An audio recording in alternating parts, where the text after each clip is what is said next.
Big TV భక్తి సమాచారం WhatsApp ఛానల్లో జాయిన్ అవ్వండి. అన్ని విశేషాలు ఎప్పటికప్పుడు తెలుసుకోండి. అందరికీ నమస్కారం. Welcome to Big TV. ఎన్నో ఆధ్యాత్మిక ప్రశ్నలకు సమాధానం చెప్పడానికి ఇప్పుడు మనతో పాటు ఆధ్యాత్మిక గురువులు, జ్యోతిష్య పండితులు, బ్రహ్మశ్రీ గుండెపూడి శివసుధీర్ శర్మ గురుగారు మనతో పాటు ఉన్నారు. ఆయనతో మాట్లాడి మరిన్ని వివరాలు తెలుసుకుందాం. నమస్కారం గురుగారు. శ్రీమాత్రే నమః, శ్రీ గురుభ్యో నమః. గురుగారు, పెంపుడు జంతువుల్లో ఒకటిగా భావిస్తున్నారు ఇప్పుడు పిల్లి. చాలామంది అంటే డబ్బు ఉన్న వాళ్ళు కావచ్చు, లేకపోతే జంతువుల మీద ప్రేమ ఎక్కువ ఉన్న వాళ్ళు కావచ్చు, అంటే కుక్కతో పాటు పిల్లిల్ని కూడా పెంచుకుంటూ ఉంటారు. కానీ మన హిందూ సాంప్రదాయంలో మాత్రం పిల్లి ఎదురు వస్తే అశుభం అంటూ ఉంటారు.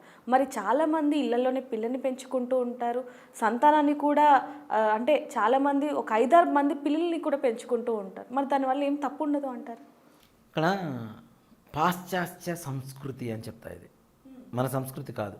కుక్కలు పెంచుకోవడం, నక్కలు పెంచుకోవడం, పిల్లులు పెంచుకోవడం, పాములు పెంచుకోవడం ఇది మన సంస్కృతి కాదు. ఒక మాట చెప్పాలంటే వేరే దేశం నుంచి వచ్చినటువంటి ట్రాన్స్ఫర్ చేసుకున్నటువంటి ఒక సిస్టమ్. అవునా? మనం పిల్లి ఎదురొస్తే తప్పు అని చెప్తాం. అవును. కానీ మన పిల్లలకు నేర్పిస్తున్నది ఏంటన్నా, A for apple, B for ball, C for cat. 3వ పదమే వాడి పిల్లితో ప్రారంభిస్తే వాడి చదువులు కూడా అడకెక్కిస్తున్నాయి. అట్లానే అవునా? అట్లానే పిల్లి ఎదురొస్తే అసలు ఏ పని చేయరు. అవును. కానీ ఒక 5 నిమిషాలు కూర్చొని మరి వెళ్తారు. దీంట్లో కూడా ఒక మంచి ఇది ఉంది నాన్న. లక్ష్మీదేవి ఇంట్లోకి రాబోతుందని చెప్పడానికి పిల్లి మన ఇంట్లో కనుక ఎక్కడైనా మారుమూల ఈనింది అంటే ఆ ఇంట్లో లక్ష్మీదేవి ఇంట్లోకి రాబోతుందని చెప్పడానికి పరమార్థం కూడా. ఎక్కడ చెప్తున్నాను? మారుమూల ఎక్కడైనా కంటికి కనపడకుండా. తర్వాత అవి పెరుగుతాయి. పిల్లి 7 ఇళ్ళు మారుస్తుందని చెప్తుంటారు పిల్లల్ని.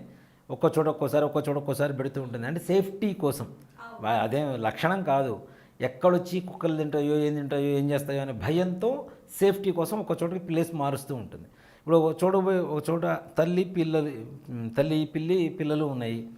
కుక్క వచ్చి చూసింది. ఈ తల్లి పిల్లి ఎక్కడైనా బయటికి వెళ్ళింది. పొరపాటున కుక్క ఒకసారి వచ్చి చూసిందంటే ప్లేస్ గుర్తుంటుంది కదా, అది వచ్చి తీసుకెళ్తున్న భయంతో ఇట్లా మారుస్తూ ఉంటాయి. అలాగే పిల్లుల్ని పెంచుకోవడం అనేది మాత్రం కరెక్ట్ అయినటువంటి పద్ధతి కాదు నాన్న. పిల్లి పాలు తాగిందంటే ఆ పాలు మనం తాగుతామా? విషమే కదా. అవునా? అవి ఎలుకల్ని తింటూ ఉంటాయి. ఎలుకలు తింటే మరి ఎలుకల విషయం కాదా? అవునా కాదా? ఇక్కడ మనకి పనికి రానటువంటి వాటి మీద ఎక్కువగా శ్రద్ధ చూపిస్తున్నాం, పనికొచ్చే వాటి మీద అశ్రద్ధ చేస్తున్నాం. అవునా? ఇంట్లో ఏం పెంచుకోవాలి అంటే అసలు ఏ రకమైనటువంటి జంతువుని పెంచుకోకూడదనే శాస్త్రం చెప్తుంది. వాటిని హింసిస్తాం కూడా. ఆ విధంగా ఆరోగ్యపరంగా దెబ్బతింటూ ఉంటాం, మానసికంగా కూడా దెబ్బతింటూ ఉంటాను నాన్న. ఇప్పుడు పిల్లులు, కుక్కలు ఇట్లా ఉన్నాయి. కుక్కలే తీసుకుందాం నాన్న. ఒక 14 to 20 years వాటి లైఫ్ స్పాన్. అవునా? అవి చనిపోయిన తర్వాత డిప్రెషన్లోకి వెళ్ళి పెళ్ళిళ్ళు చేసుకోకుండా బాధపడుతున్నటువంటి పిల్లల్ని కూడా నేను చూపిస్తాను. చాలామంది ఉన్నారండి. అవును. పిల్లలు లేనటువంటి వాళ్ళు కొంతమంది కుక్కలు పెంచుకుంటుంటారు. మేము హోమాలకు వెళ్తుంటాం కదా, వెళ్ళినప్పుడు కూడా గురుగారు మా టామీ పేరు కూడా చెప్పండి, గోత్రం అదేదో సినిమాలో చెబుతున్నట్టుగా పిచ్చి పిక్స్కి వెళ్ళింది అంటుంటారు చూడండి, ఆ టైప్లో అనమాట. దాని పేరు కూడా చెప్పండి అని చెప్తుంటారు. అంటే ఇక మనుషులకి జంతువులకి తేడా లేదు కదా. అట్లానే అవి తినేటువంటి ఫుడ్, వాటికి ఉండేటువంటి ఆహార నియమాలు అవన్నీ కూడా లక్షణాలు వేరు. అవి బయటికి పోయిన తర్వాత వదులుతాం. ఒకవేళ ఇంట్లో తప్పించుకొని బయటికి వెళ్తుంటుంది.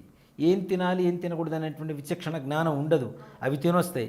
వాటిని పట్టుకుని మళ్ళీ మన వాళ్ళు అబ్బా నిజంగా అనకూడదు కానీ కొన్ని వీడియో చూస్తుంటానమ్మా, వాటి ముద్దులు ముద్దలు పెడుతుంటారు. రోగాలు రమ్మంటే ఎందుకు రావనన్నా? అవునా? అంతకుముందు ఉన్నాయి ఇన్ని రోగాలు ఉన్నాయి మన దగ్గర. పిల్లలకైనా తినిపిస్తారో లేదో తెలియదు కానీ గురుగారు, మనం వీడియోస్లో కొన్ని ట్రోల్ అవుతూ ఉంటాయి. కుక్కలకి మాత్రం చేతో తినిపిస్తూ నోరు తెరిచి నోట్లో పెట్టి తిను బతిమిలాడి రామ్మ పోమ్మ అదమ్మ ఇదమ్మ, అదేదో నీ మొగుడి మీద నీ పిల్లల మీద శ్రద్ధ చూపించు. దాని మీద చూపించే శ్రద్ధ కంటే కదా. చివరికి అంటే ఆ పరిస్థితికి వచ్చేసారు నాన్న. జనాలు వాటి మీద ఆధారపడటం అనేది వచ్చేసింది. దీంట్లో ఇంకొక సామాజిక స్పృహ కూడా చెప్తానన్న. పిల్లలు తల్లిదండ్రులను పట్టించుకోకపోవటం ఒకటి, భర్త భార్యని పట్టించుకోకపోవటం, భార్య భర్తని పట్టించుకోకపోవటం. వీళ్ళు ఇంకొక రకమైనటువంటి వాటి మీద ప్రేమని, ఇష్టాన్ని పెంచుకుంటున్నారు. అలా పెంచుకుంటున్నప్పుడు నీ ప్రేమను వేరే వాళ్ళతో వాళ్ళు పంచుకుంటున్నట్టే లెక్క నీ భార్య. కాబట్టి నీ భార్యకు నువ్వు సరైనటువంటి ప్రేమను ఇవ్వటం లేదు. అది గ్రహించి నీ భార్యను కరెక్ట్గా ప్రేమించు, లేదా నీ భర్తను కరెక్ట్గా ప్రేమించు. వేరే రకమైనటువంటి అవగేషన్స్ ఎందుకు వస్తాయి నాన్న? పిల్లల్ని పెంచుకోవాలి, కుక్కలను పెంచుకోవాలి, పిల్లల్ని పెంచుకోవాలి, ఎందుకు వస్తుంది మనకి ఆలోచన రాదు కదా. ముఖ్యంగా జంతువులు పెంచుకోవడం వల్ల వాటికి ఉండేటువంటి ఆ వెంట్రుకలు కావచ్చు సూక్ష్మంగా ఉంటాయి, మనకు కనపడవు. గాలి పీల్చుకుంటున్నప్పుడు ముక్కుల్లోకి పోయి అనారోగ్యంతో పాడైనటువంటి వాళ్ళు కొంతమంది ఉన్నారు, ఆరోగ్యం పాడైనటువంటి వాళ్ళు కొంతమంది ఉన్నారు. ఫుడ్ తింటూ ఉంటాం, అది అటు ఇటు తిరుగుతూ ఉంటుంది, ఆ వెంట్రుకలు పడుతూ ఉంటాయి, ఫుడ్లో కలిసి లోపలికి వెళ్ళిపోతూ ఉంటాయి. వీటి వల్ల చూడండి మీరు, కుక్కలను పెంచే వాళ్ళ ఇళ్లలో ఎక్కువగా శ్వాస సంబంధమైనటువంటి రోగాలు ఎక్కువ ఉంటాయి. పీల్చి పీల్చి పీల్చి లోపలికి ఆ జుట్టు ఏదైతే ఉంటుందో లోపలికి వెళ్ళిపోయి మొత్తం వీళ్ళకి శ్వాస సంబంధమైనటువంటి రోగాలు గ్యారంటీ వస్తుంటాయి. మరి దాన్ని బట్టి జంతువులు పెంచాలా పెంచకూడదా? అలాంటి అందులో పిల్లుల్ని అసలు పెంచాలా పెంచకూడదా? పిల్లులు ఎప్పుడైనా ఒకసారి వచ్చిపోతే ఇంట్లో ఉండేటువంటి ఎలుకలు పోతాయేమో కానీ ఎప్పుడు ఉంటే మనం కూడా ఎలుకల మందిని చచ్చిపోవడం బెటర్. దానికి దీనికి తేడా ఏం లేదు. అది కూడా ఇష్టం వచ్చిన చోట మూతి పెడుతూ ఉంటుంది, ఇష్టం వచ్చిన అది తిన్న తర్వాత మళ్ళీ మనం ఎట్లా తింటాం నాన్న కదా. భగవంతుడు పెట్టిన నైవేద్యం ఉండొచ్చు, అదేమంటే భగవంతుడు కూడా పిల్లి రూపంలో వచ్చి తినిపోయాడని చెప్తుంటారు. ఇక దాని అంతమించి దానికి మనం చెప్పగలిగినటువంటి సమాధానం కూడా లేదు ఓ మాట చెప్పాలంటే. అలాంటప్పుడు మన పిల్లలు కూడా అన్నం పెడతాంగా, మరి వాళ్ళకు కూడా కడుపు మార్చి ఎందుకు దేవుడికి నైవేద్యం పెడుతున్నావు అంటే నీ పిల్లలకు నీతి, పిల్లల కంటే పిల్లులు ఎక్కువైపోయినాయా? మరి తప్పు కదా. అంటే ఎలాంటి నష్టాలు జరిగే అవకాశం ఉండొచ్చు అంటారు? ముఖ్యంగా హెల్త్ ప్రాబ్లమ్స్ వస్తాయి. ఎందుకు పిల్లులు ఎదురు రాకూడదు అనేటువంటి విషయానికి వస్తే మనకి పిల్లులు చెప్పండి బహుసంతాన యోగం కలిగినటువంటి జీవుల్లో ఒకటి. ఓ మాట చెప్పాలంటే సంతానం లేనటువంటి వాళ్ళు ఎదురు వస్తే మనం బయటికి వెళ్ళాం, చాలా వరకు కూడా చాలామంది వెళ్ళరు, కానీ అది కూడా తప్పు. సంతానం కలిగినా కలగకపోయినా వాళ్ళు కూడా మనుషులే కాబట్టి వాళ్ళ మనోభావాలు కూడా దెబ్బతీయడం అనేది కరెక్ట్ కాదు. అలాంటిది ఇది బహుసంతానమైనటువంటి యోగం కలిగినటువంటి జంతువు అయినప్పటికీ కూడా ఇది ముఖ్యంగా తినేటువంటిది ఏంటంటే ఎలుకలు, విషపూరితమైనటువంటి జంతువులు ఎక్కువగా తింటూ ఉంటారు. తద్వారా అవి ఇంట్లో తిరగడం ద్వారా అవి ఎక్కడైనా పదార్థాల్లో ఎంగిలి చేస్తే అవి మనకి తెలియకపోతే మనం తింటే రోగాలు వస్తాయా రావా? వస్తాయండి, మనం ఖచ్చితంగా వస్తాయి. చూస్తే పర్లేదు, పక్క పడేస్తాం పదార్థాన్ని, చూడకుండా తినేస్తే రోగమే కదా. సైంటిఫిక్ రీజన్స్తోనే అన్నీ చెప్పారు నాన్నకి. హిందూ ధర్మం సామాన్యంగా వచ్చింది ఏం కాదు. ప్రతి మనిషి ఎలా బ్రతకాలి, బ్రతికితే ఎలా బ్రతకగలుగుతాడు, ధర్మం ప్రకారం బ్రతికితే అని చెప్పడమే హిందూ ధర్మం. పొద్దున్న లేచినప్పటి నుంచి రాత్రి పడుకునే వరకు, పుట్టినప్పటి నుంచి చచ్చేంత వరకు హిందూ ధర్మం జీవన విధానం కంప్లీట్గా మనిషిలాగా బ్రతకడానికి నేర్పించే ప్రతి విషయం హిందూ ధర్మంలో ఉంది. నిజంగానే గురుగారు, చాలామందికి వీటి గురించి అవగాహన లేక పిల్లిల్ని పెంచుకోవద్దు అన్నారు అని చెప్పేసి, అంటే చాలామంది వీడియోలు చేస్తూ ఉంటారు, అంటే జంతువుల మీద ఇష్టం లేక చేస్తున్నారు అది అని చాలామంది చెప్తూ ఉంటారు. కానీ మన హిందూ పురాణాల్లో ఇంత పెద్ద హిస్టరీ, అది కూడా సైన్స్ ప్రకారంగా ఉందనే చాలామందికి తెలియదు అనేది ఒకటి సైంటిఫిక్ రీజనేనా. ఇప్పుడు సైన్స్ అని చెప్తుంది కదా. ఈ సైన్స్ని కొన్ని వేల సంవత్సరాల క్రితమే మన ధర్మంలో పొందపరిచింది, అవునా. ఈ సైన్స్ గొప్ప సైన్స్ మహా ఏముంది నాన్న, గట్టిగా మన హిందూ ధర్మంలో ఒక మెట్టెక్కితే దాని ఎండ్ అంతే, ఇక లేదు, దానికి స్టెప్ లేదు. మన అవతల కొన్ని వందల వేల మెట్లునే మన హిందూ ధర్మంలో ఎక్కాల్సినవి. సైన్సు మన హిందూ ధర్మంలో ఫస్ట్ స్టెప్ ఎక్కితే స్టాప్, ఇంకా లేదు దానికి ఎండింగ్, సైన్స్కి ఎండింగ్, అవునా. మరి పూర్వకాలంలో ఏమాత్రం సైన్స్ లేకుండానే ఇప్పుడు భూమి గుండ్రంగా ఉందని చెప్పి ఎన్నేళ్ళు అయింది నాన్న కనుక్కొని? ఎన్నో 400 ఏళ్ళు అయింది ఇప్పుడు మన సైన్స్ ప్రకారం, అవునా.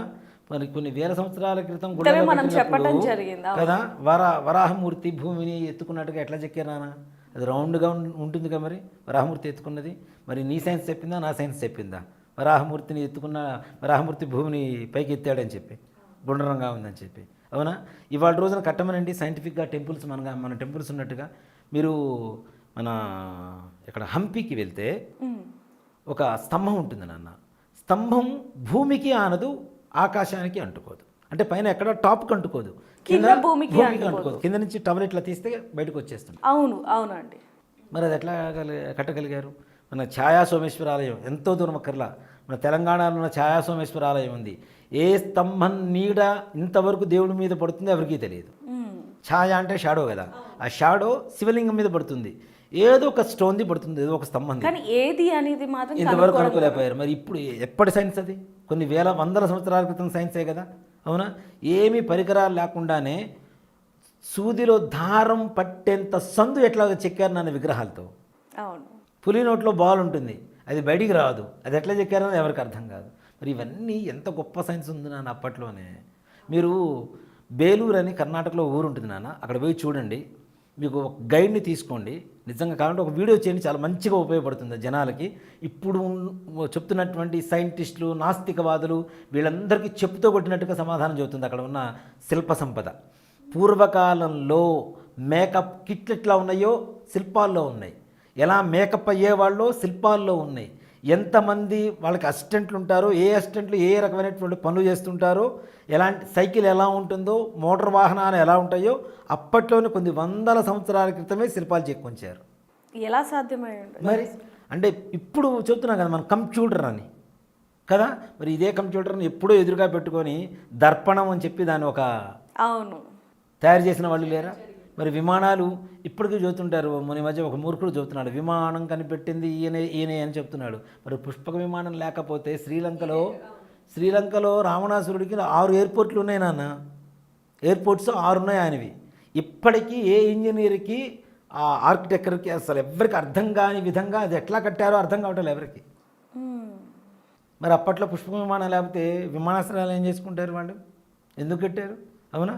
మరి విమానం వీళ్ళు కనిపెట్టారో అప్పట్లోనే ఉంది. మరి మన హిందూ ధర్మం అంత గొప్పది కాబట్టి దాంట్లో ప్రతి ఒక్కటి సైంటిఫిక్ రీజన్స్తోనే ముడిపడి ఉన్నాయి. ఈ సైన్స్ని కొన్ని వేల సంవత్సరాల క్రితమే మన వేదంలో, మన హిందూ ధర్మంలో పొందపరిచి ఉన్నాయి. మాకు తెలియని ఎన్నో విషయాలకి చాలా చక్కగా సమాధానం చెప్పారు. థ్యాంక్ యూ గురుగారు. శ్రీమాత్రే నమః, శ్రీ గురుభ్యో నమః. For more videos like this, subscribe Big TV channel.